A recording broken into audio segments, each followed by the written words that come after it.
இந்த செய்தியை உங்களுக்காக வழங்குவது யூரோ குரூப் மலேசியா.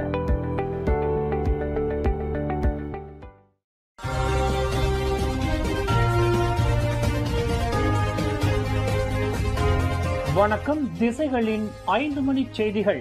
இஸ்ரேலின் பிடியில் சிக்கியுள்ள 23 மலேசியர்களை மீட்க துருக்கியின் உதவி நாடப்பட்டுள்ளது. இஸ்ரேல் இராணுவத்தினால் சிறைபிடிக்கப்பட்டுள்ள குளோபல் சுமோட் ஃப்ளோட்டிலா மனிதநேய குழுவில் இடம்பெற்றிருந்த 23 மலேசியர்களை மீட்பதற்கு நல்லெண்ண அடிப்படையில் துருக்கியின் உதவி நாடப்பட்டுள்ளதாக பிரதமர் டத்துஸ்ரீ அன்வர் இப்ராஹிம் தெரிவித்துள்ளார். துருக்கி அதிபர் ரிசெப் தயிப் எர்டோகனுடன் தாம் நடத்திய தொலைபேசி உரையாடலில் அவரிடம் மலேசியா இந்த உதவியை கோரியுள்ளதாக பிரதமர் குறிப்பிட்டார்.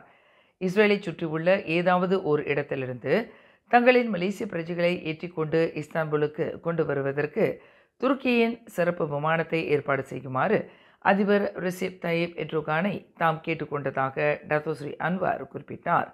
இறைவன் அருளினால் இஸ்தான்புலில் இருந்து மலேசியர்களை திரும்ப அழைத்து வரப்படுவர் என்று கோலாலம்பூர் மஸ்ஜித் அல் கடிஜா பள்ளிவாசலில் இன்று வெள்ளிக்கிழமை தொழுகையை முடித்துக்கொண்டு செய்தியாளர்களிடம் பேசுகையில் டத்தோஸ்ரீ அன்வார் மேற்கண்டவாறு கூறினார். இதனிடையே 23 மலேசியர்களின் பாதுகாப்பையும் விடுதலையையும் உறுதி செய்வதற்காக கட்டார் மற்றும் அமெரிக்கா உட்பட பல்வேறு அனைத்துலக ராஜதந்திர வழிகளை மலேசியா செயல்படுத்தி உள்ளது என்று அன்வார் கூறினார். நேற்று அதிகாலையில் அனைத்துலக கடல் பகுதியில் குளோபல் சுமோட் ஃப்ளோட்டிலா மனிதநேய பணியை மேற்கொண்ட போது இஸ்ரேலிய இராணுவத்தினரால் 23 மலேசியர்கள் சிறைபிடிக்கப்பட்டனர். மனிதநேய உதவி திட்டத்தின் கீழ் நிவாரணப் பொருட்களுடன் இவர்கள் பாலஸ்தீனம் காசா நோக்கி கப்பலில் சென்று கொண்டிருந்த போது யூத இராணுவத்தினால் வழிமறிக்கப்பட்டனர்.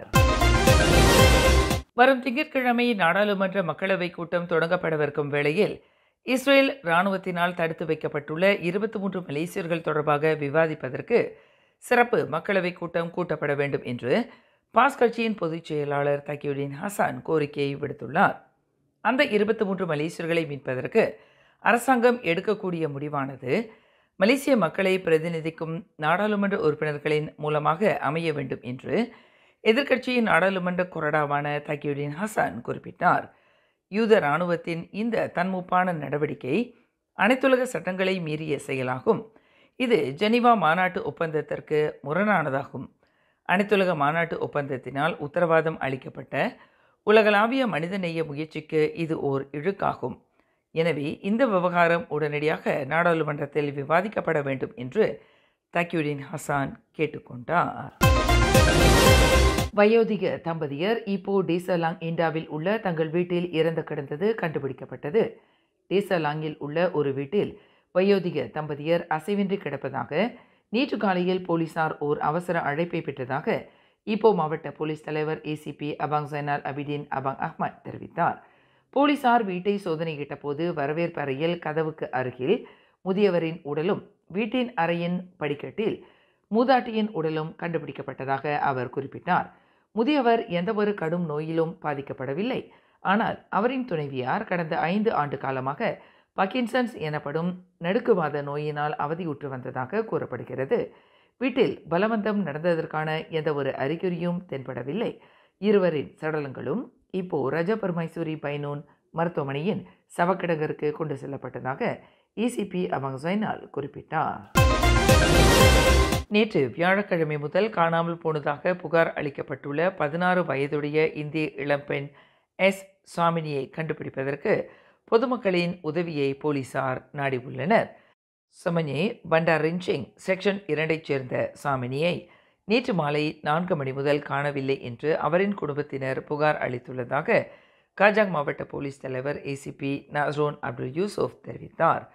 140 சென்டிமீட்டர் உயரம், மெல்லிய உடல்வாகுவை கொண்டிருந்த அந்த இளம்பெண் ஆக கடைசியாக வெள்ளை நிற டீ சட்டையை அணிந்திருந்ததாக புகாரில் தெரிவிக்கப்பட்டுள்ளது. சாமினியை நேரில் பார்த்தவர்கள் அல்லது அவர் இருக்கும் இடம் தெரிந்தவர்கள் அருகில் உள்ள போலீஸ் நிலையத்துடன் தொடர்பு கொள்ளுமாறு பொதுமக்களை ஏசிபி நஸ்ரோன் கேட்டுக்கொண்டுள்ளார். தீபாவளி திருநாள் நெருங்கிக் கொண்டிருக்கும் வேளையில் ஈப்போவில் இந்தியர்களின் பாரம்பரிய வர்த்தக பகுதியான லிட்டில் இந்தியா களை கட்டியது. ஈப்போ லிட்டில் இந்தியாவில் இம்மாதம் 6ஆம் தேதி முதல் தீபாவளி முதல் நாளான 19ஆம் தேதி வரை தற்காலிக கடைகள் அமைக்கப்பட உள்ளன.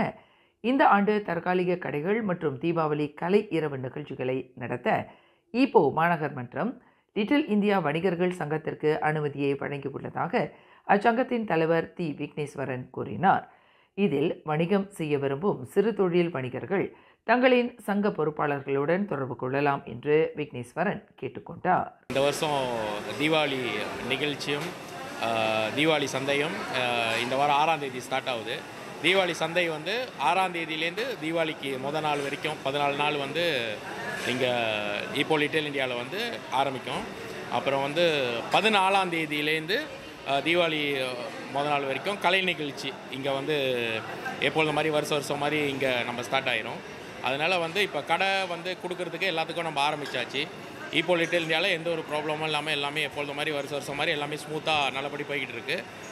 சிறு வியாபாரிகள் யாராவது வந்து இல்லை வியாபாரம் பண்ணுறவங்க யாராவது வந்து இன்னும் கடை வேணும்னா நம்மளை வந்து இங்கே ஈப்போ லிட்டில் இந்தியாவில் வந்து கான்டாக்ட் பண்ணலாம்.